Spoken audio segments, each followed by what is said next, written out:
Hello and welcome to the Leaders Council podcast, the podcast for the people who run the country and the people who keep the country running.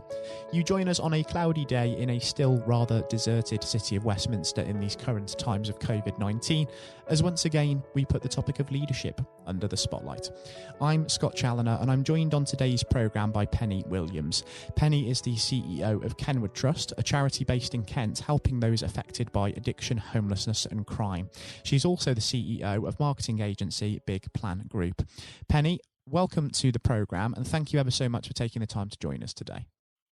No problem. Thank you for inviting me.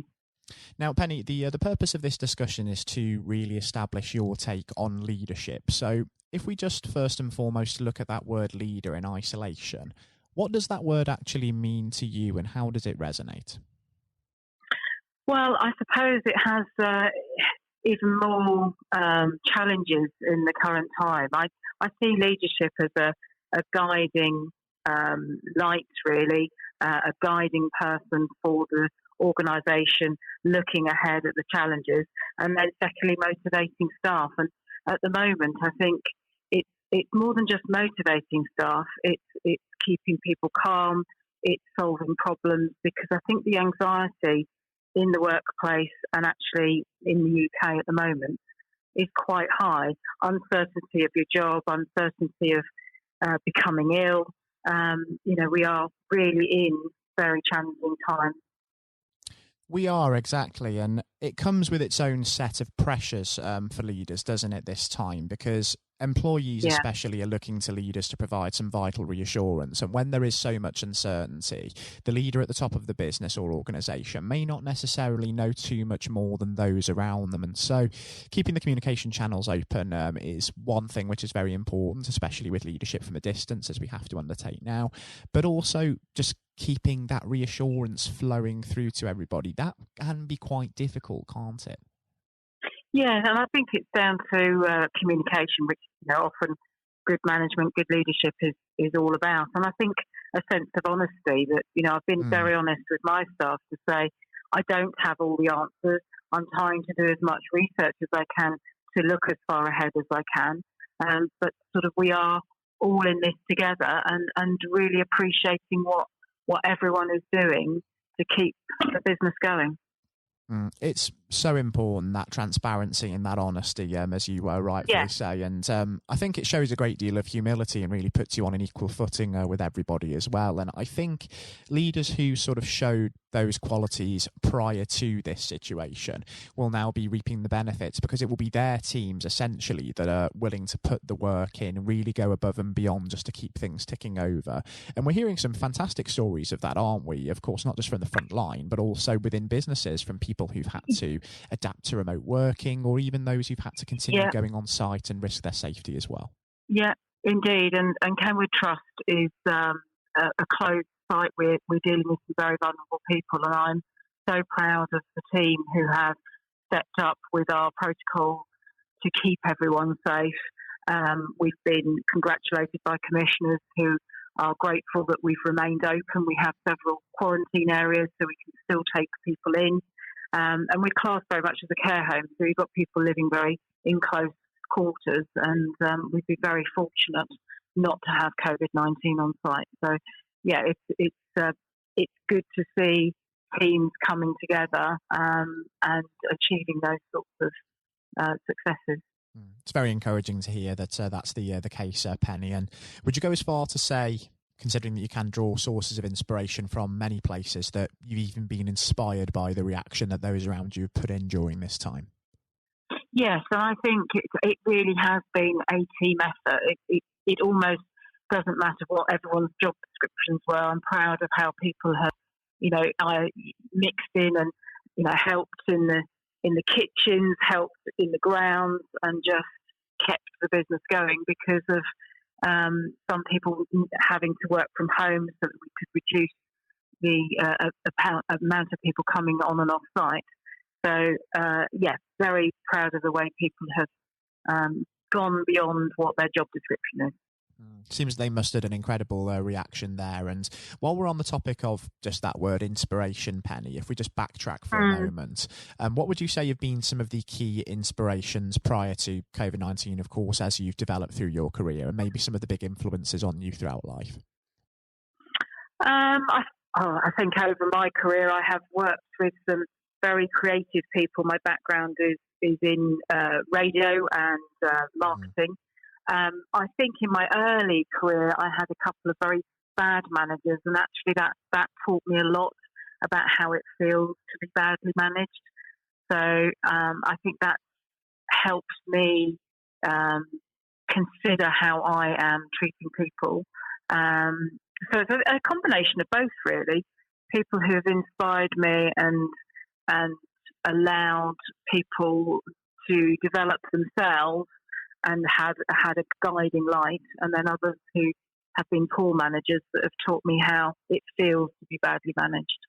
I think learning from others is incredibly important, and it goes for negative experiences, as you rightfully say there, Penny, as well as the positives, because you can take certain elements of, say, leadership styles, for example, good elements from some people, and then maybe things that don't quite work for you or you think is just completely wrong for your own sort of a way of doing things. Yeah, and I think that for me currently, if you look at Jacinda, the Prime Minister of New Zealand, I have a huge amount of admiration for her. I think the way her humility, her openness, her honesty, but actually some really tough decisions. She's guided that country through this pandemic in an incredible way. So in terms of a current leader, I would say she's very inspirational. Jacinda Ardern, as you rightfully say, there is a very, very good example, especially of a female leader who's been very inspirational in recent times. In fact, I mean, to be honest, if she were to actually address the staff of Kenward Trust, let's say, what do you think she might say? Do you think she'd be proud of the response that you've put in? I'm sure she would. Yeah, I would like to think I'm quite similar to her, which may sound a wrong thing to say, but I try to be, as we said earlier, very honest with staff. I'm willing to roll my hands up and my sleeves up, rather, and get involved in everything that we have to do on site. So I would say I try to adopt how she operates, and I would hope she would be very proud of what we've achieved here. And from the sounds of it, I'm sure she would be, of course. And some of those very inspirational people that you've mentioned there have been people that you've worked with, Penny, quite notably. And it just goes to show that some of the most influential people in our lives can be the people closest to us, be they colleagues, be they friends, family, for example. And I think sometimes when we think of leadership generally, we can be tempted to associate it directly with politics or with celebrity sports, for example. And sometimes I think recognition in the business world can sometimes go under the radar as a result of that. Is that something that you would agree with, that maybe we don't recognise good leadership in business quite enough? Yes, I think that we can be very negative about, and I think we're quite, in the UK generally, we're quite embarrassed about being successful. And if you look at other countries in the world, they do celebrate business success far more than we do. So you're right. I think some business leaders are overlooked who maybe aren't as active on Twitter or as vocal as others. And they're quietly getting on with the business and developing strong teams. So yes, I think you're right. Some leaders especially just go about their business quietly, as you rightly say there. They don't necessarily have to stick their heads above the parapet, as it were.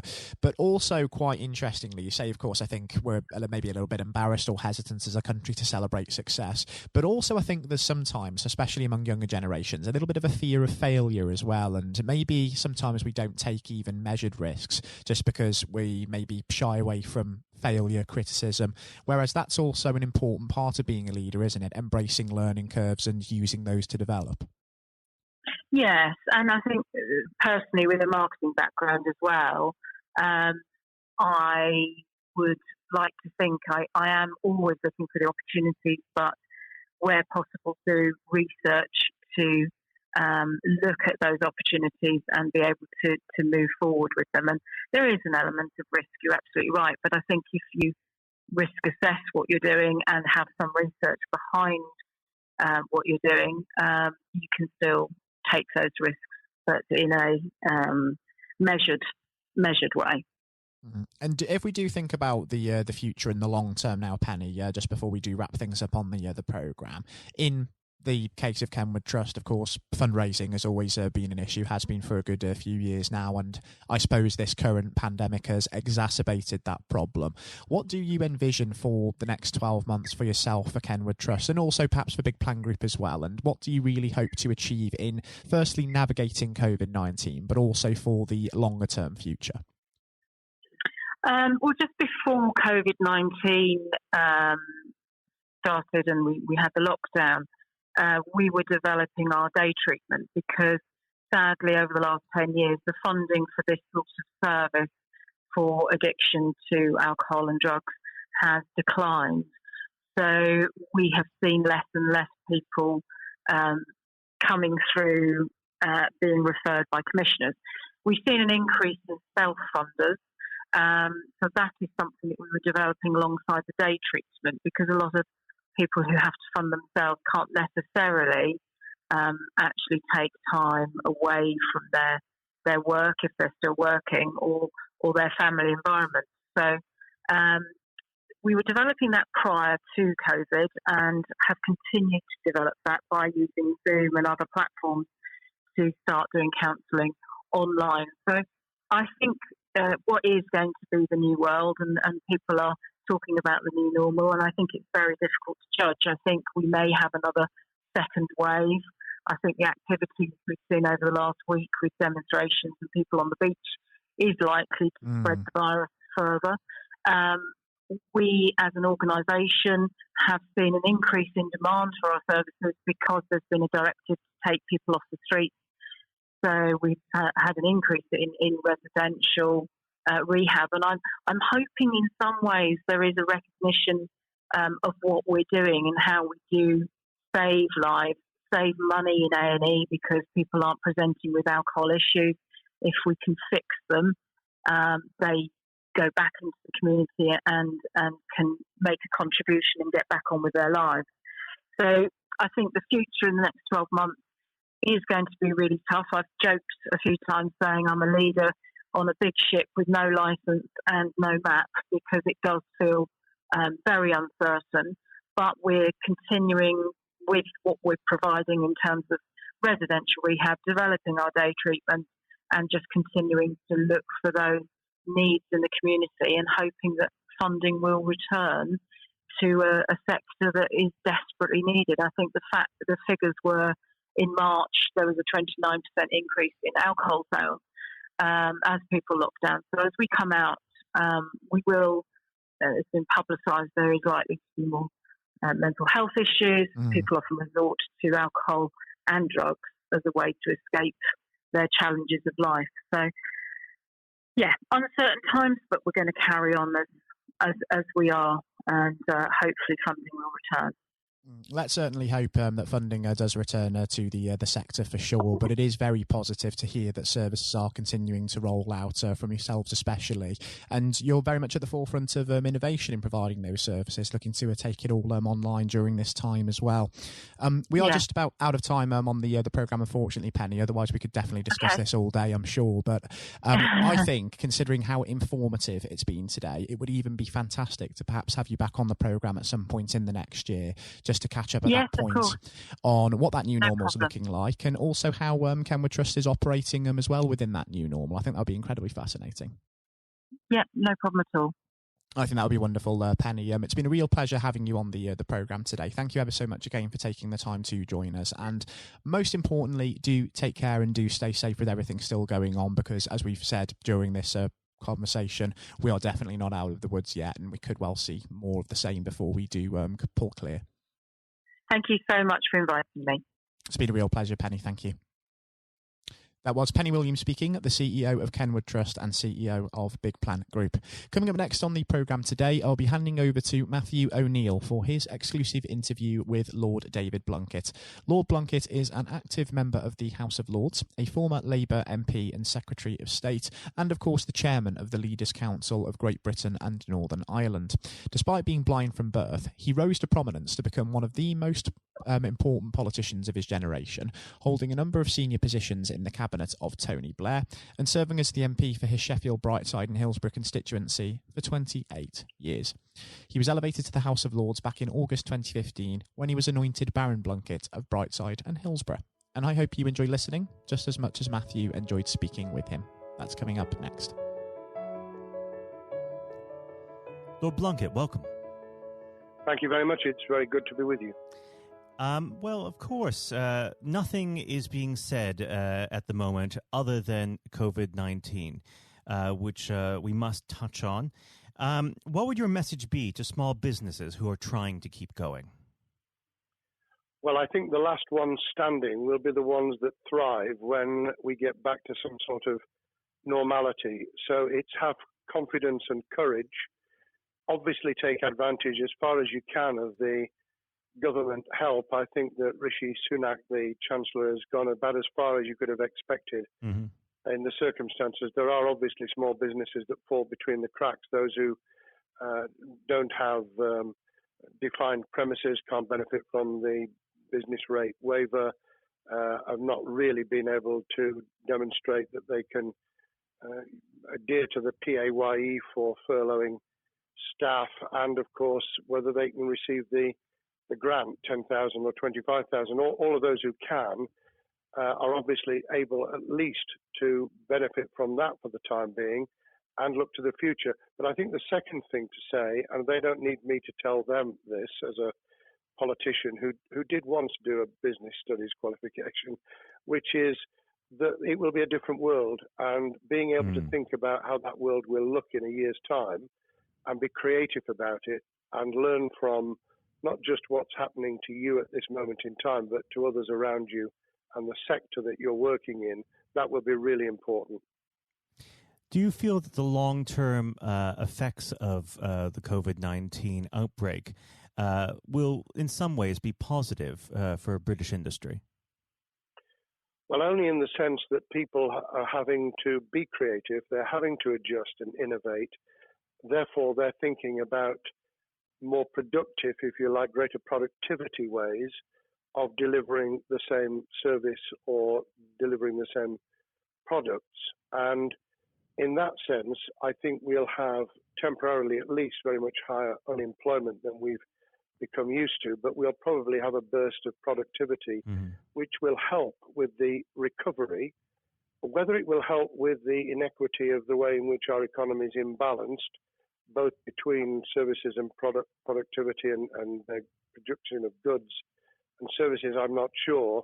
What we will need to try and do is to ensure that the geographic imbalance that exists is, as far as humanly possible, is dealt with by both the entrepreneurship and innovation from the bottom up and targeted government help, which will still be needed. And we are now in the throes of the kind of borrowing that we saw back in 2008 to save the banking and economic system. We're having to do that to save the whole of our productive business and commerce, and I think that will have to be sustained for some time. Do you feel that people will take a second look at global supply chains in the wake of this outbreak?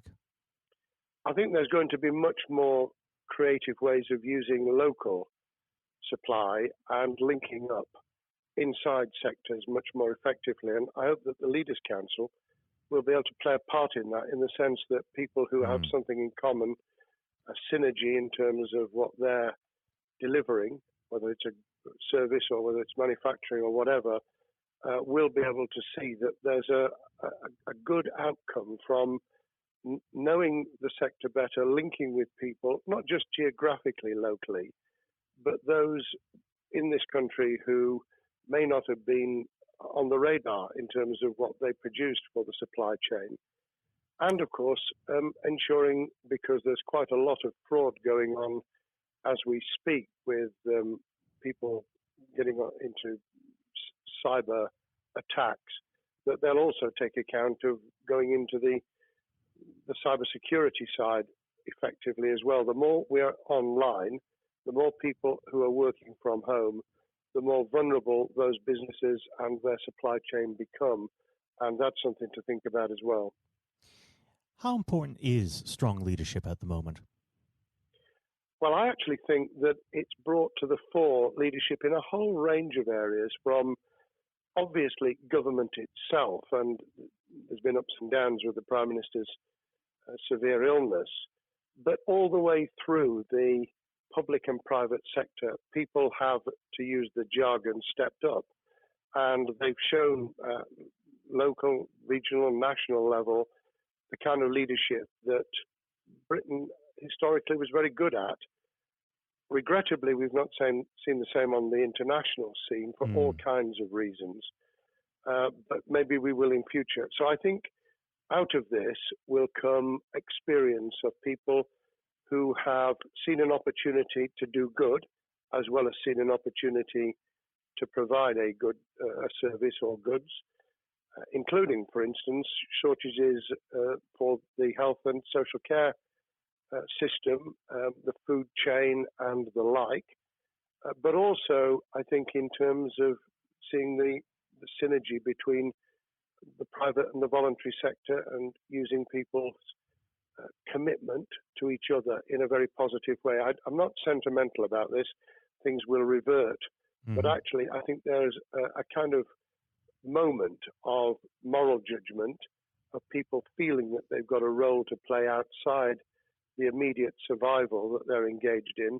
And if we can hang on to a little bit of that social responsibility, that will be a very positive outcome. Absolutely. Now, what's your broad view of how the government is responding to this? Are you broadly supportive of their measures? Well, it may surprise people to hear that I have been very supportive. Of course, there's been legitimate criticisms about the speed of response on protective equipment and on issues relating to testing. But my own view is very similar to the challenge that was made to the Prime Minister of Italy when people said, why didn't you close Italy down faster? And he said, a fortnight before we did it, I would have been considered to be a madman and nobody would have agreed to do it if I'd tried to move too quickly. And I think that's something that we need to reflect on here in the UK. We may have seen the signals elsewhere across the world and taken them more seriously at the time. Hindsight is a wonderful thing, but as someone who's had his life in the opposite political party to the present government, I think that with some hiccups and mistakes, they've not done a bad job in what has been incredibly difficult circumstances. And you're absolutely right. In a liberal democracy that we live in, it's very difficult for people to swallow orders given to them from government. Well, the UK and the US, and to some extent the Scandinavian countries, have a very different history and therefore interest in maintaining the freedom to decide and the persuasion and consent that's required. Those countries that have experienced one way or another totalitarianism over the last century have a slightly different way of coming at this. I don't want to exaggerate it, but I think that that's why getting the balance right of getting people to go along with what you want them to do in their interests as well as the nation as a whole is a sensible, proportional balance. And I think we now need to adjust to the coming out of the crisis gradually, readjusting to recovery in the same way. Now, something you've mentioned recently on this balance is the police overreach in the enforcement of the COVID-19 structures that have been put in place. What have they done right, and where have they gone too far? Well, I think that they were interpreting what was not necessarily as clear advice as it might have been for all kinds of reasons, because people were feeling their way. I think what's come out of it has been a demonstration by local police services in some parts of the country that they could get people to do what was needed without the heavy hand of drones overhead or people being told that they shouldn't be walking in the street, because this was all about self-isolation, not incarceration. It was about getting people not to pass the infection on to each other and therefore to provide distance rather than to make our lives a misery. Those police services that adopted that policing by consent and chivying people along did really well. Those who went over the top, I think, soon got a very substantial pushback. And one of the strengths of our democracy is that you could have that debate. People could say, I'm terribly sorry, we think the police force in our area has gone over the top. And that in itself is a constraint and a readjustment. That's another strength of living in a country where you can have opinions and express them without actually being thought to be a fool. Now, of course, the government has faced criticism that they were slow to react, and Boris Johnson wasn't present at the early COVID-19 COBRA meetings. Now, Number 10 has claimed that this is normal practice. The health secretary often chairs COBRA meetings related to health. Does this tally with your experience as a Secretary of State, or would you have expected the PM to be more hands-on during the initial stages? I think different prime ministers do have a very different style. And Boris's style, which I think will now be considerably adjusted, was very swashbuckling. In some senses, delegating is a good thing, as every leader of every business or public service knows. Those who try to pull too much into themselves end up with a massive bottleneck, great failure of trust, and the inability of people to show what they're worth and to demonstrate their capability. So I'd be very wary of jumping in and saying he was wrong to delegate the essential COBRA meetings. What I was surprised about was that he didn't chair the first couple, because my experience with Tony Blair for the 8 years I was in cabinet was that Tony was a great delegator, but he would get a grip to begin with, watch what the difficulties were, and then give people direction and confidence to be able to get on with it. So looking back, I think Boris himself probably thinks, God, I wish I'd spotted the signals from elsewhere in the world more rapidly, and I'd just been there. However, this also raises another issue. All of us in positions of leadership need good teams around us. I think after this is over, he will be assessing those who really did step up and those who demonstrated their inadequacy. I think we'll probably end up in a year's time with a much stronger cabinet than we have today.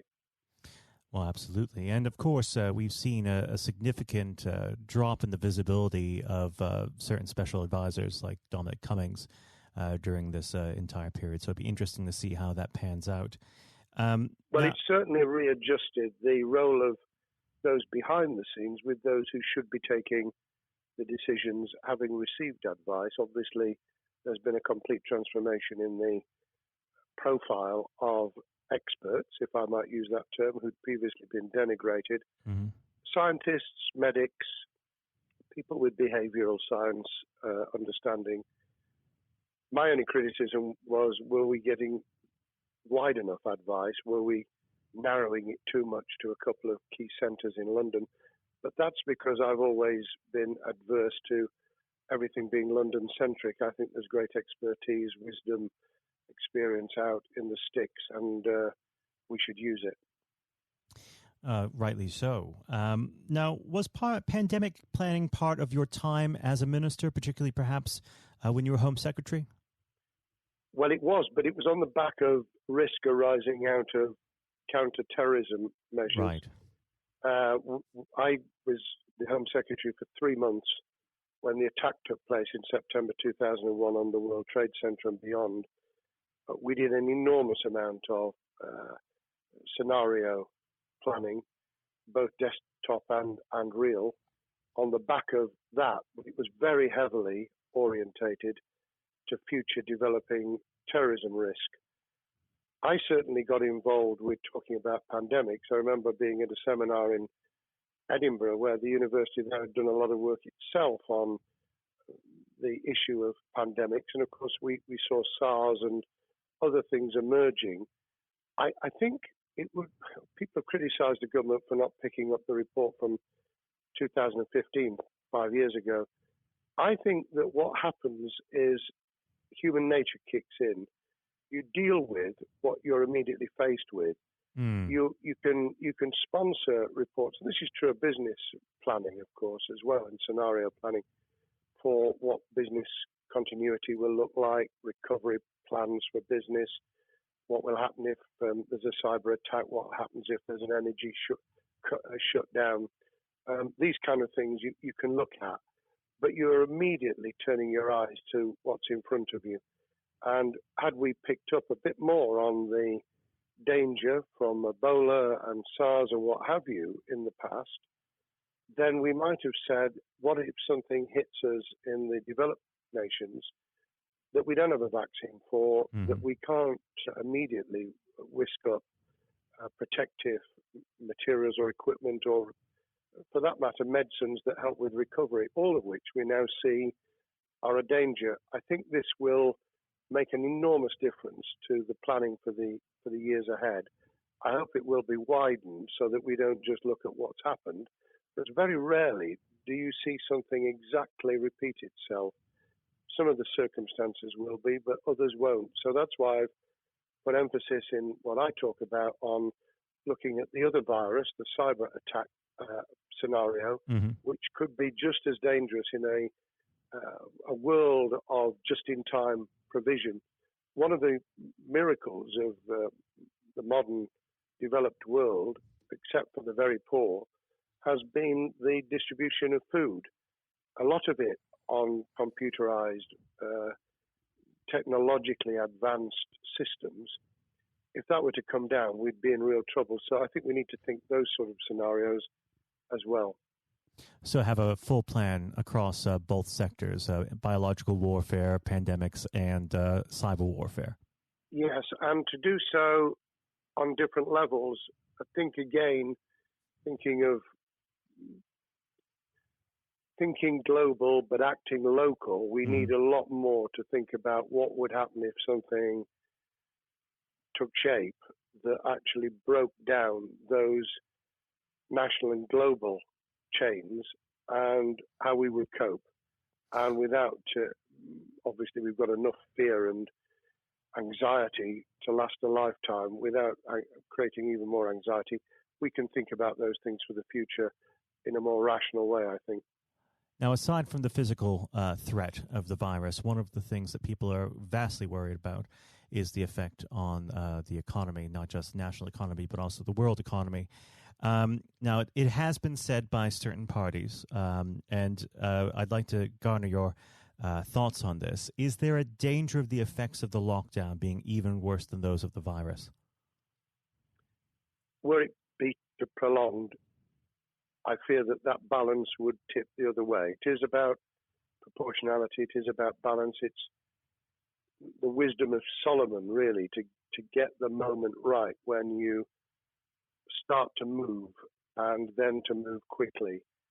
There's no doubt whatsoever that we are stocking up, not just on the economic and employment front, which will be devastating enough, but on the health and social well-being front, enormous challenges, and they will need careful handling because there's a lot of people whose lives, for a variety of reasons, are at risk in the future on a scale that we've been dealing with over the immediate handling of the pandemic, concentrating really hard on those affected by COVID-19, those sadly who have died or been seriously incapacitated.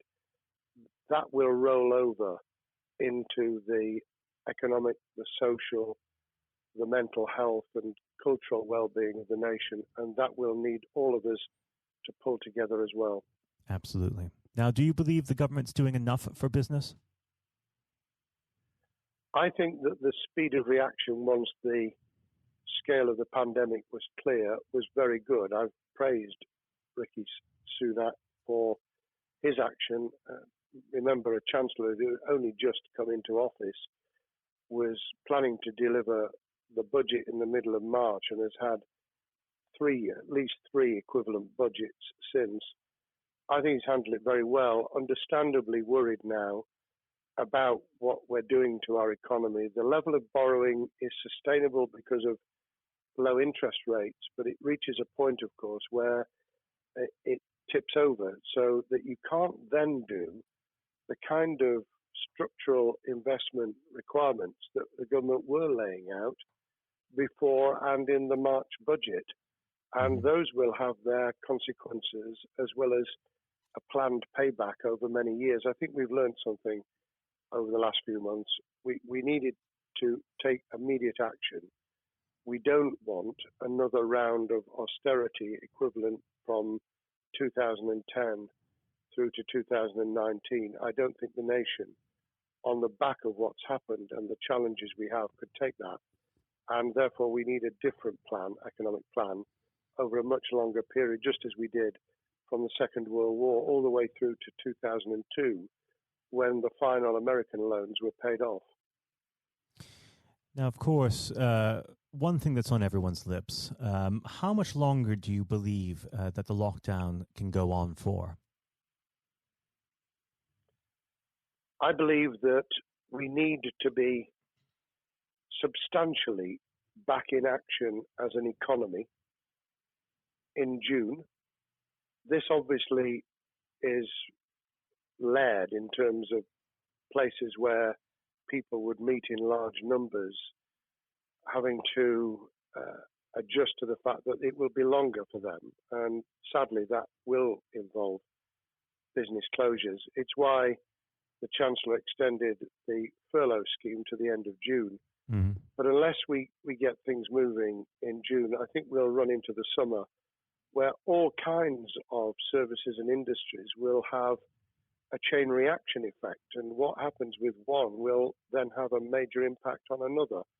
And then you get the skittle effect where things get knocked down that you hadn't perceived were going to be affected. So I very much, if I were in government, and I always think of things in that context, what would I do if I were in government? I would be on the side from the second week in May, on the side of the hawks in terms of saying we've got to start moving, and we've got to do so with the collaboration and cooperation of the public who have got the message, who did behave, who responded magnificently. Let's try and get back, perhaps, doing things differently for a time, but substantially getting back to business as usual. Unless we do that, then those areas that can't and wouldn't expect to be back in action immediately get pushed further into the middle of the year and the autumn, and then they become unsustainable. Now, of course, one of the other major developments we've had recently are the changes in the Labour Party. So if we could just speak on the Labour Party for a while. This might sound like an obvious question, but how does Sir Keir differ from Mr. Corbyn? Well, I'm biased because I believe the Labour Party has come out of 4.5 years of a black hole of a nightmare, where it neither represented a credible opposition nor an electable government, and the combination was to let those who supported the Labour Party and needed some of its policies let them down very badly. Sir Keir Starmer both is a highly intelligent, professional lawyer who, as Director of Public Prosecutions, led the service well, had to take difficult decisions at a time of austerity, understands the world beyond Labour members, but has been able to do business with those who originally supported Jeremy Corbyn and was able to command support from them. His creation of a balanced shadow ministerial team has been very encouraging. I supported Lisa Nandy, who he's made shadow foreign secretary, because I thought she understood the north of England and the disaffected former Labour voters. But I believe that Sir Keir has taken on board those who have something really sensible to offer. And I believe he will be both a great leader of the opposition. More importantly, he will then present himself as a credible alternative prime minister. And all governments need an alternative government at their shoulder.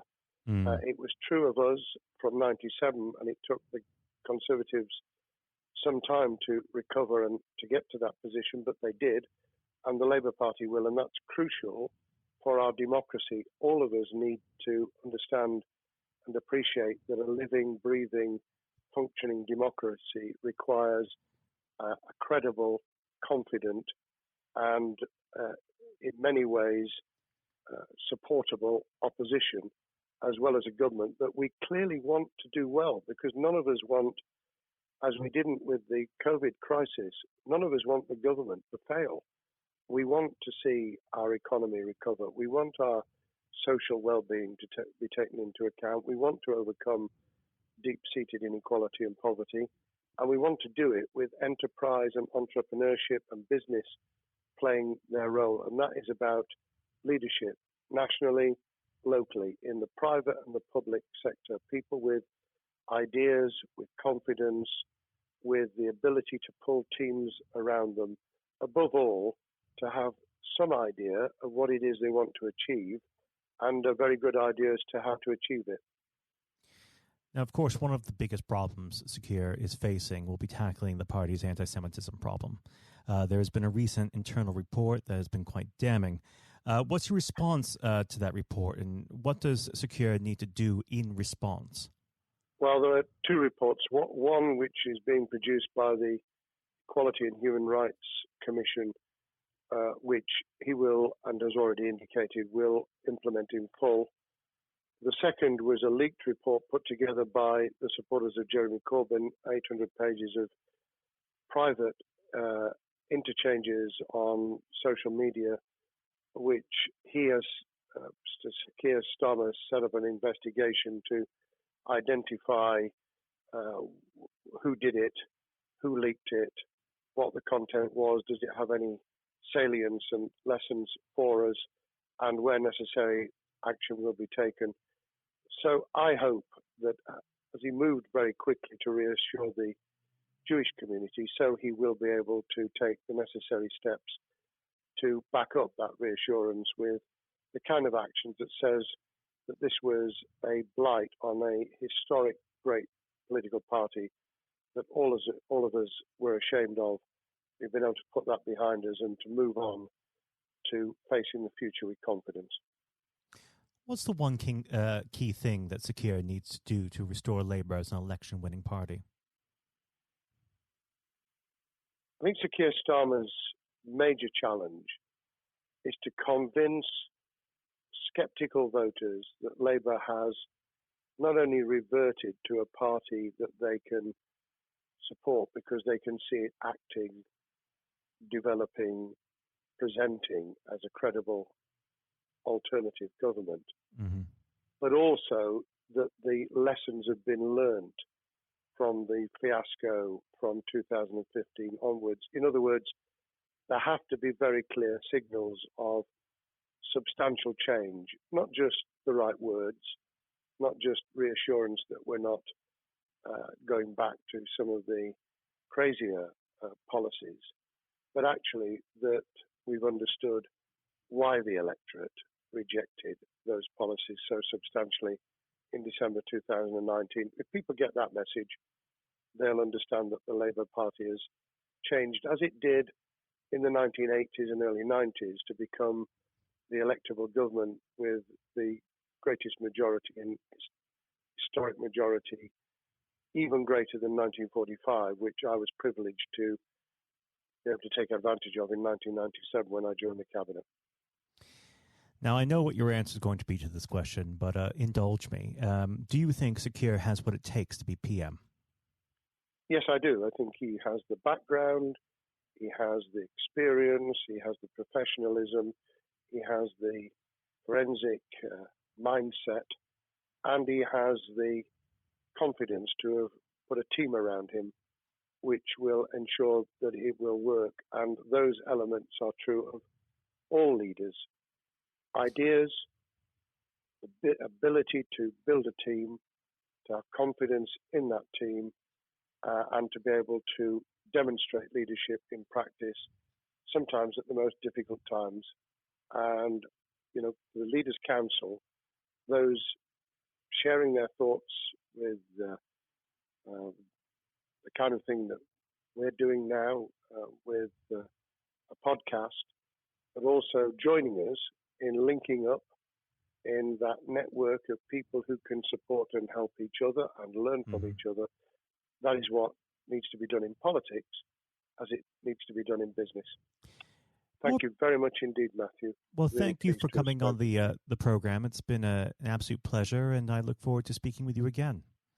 Thank you very much, and good luck to all those listening in what has been a nightmare scenario.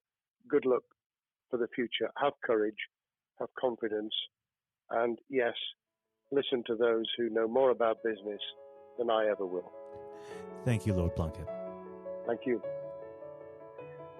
This has been the Leaders Council podcast. Thank you for celebrating excellence in leadership with us. I've been your host, Scott Challoner. Until next time, goodbye. Thank you for listening to our podcast.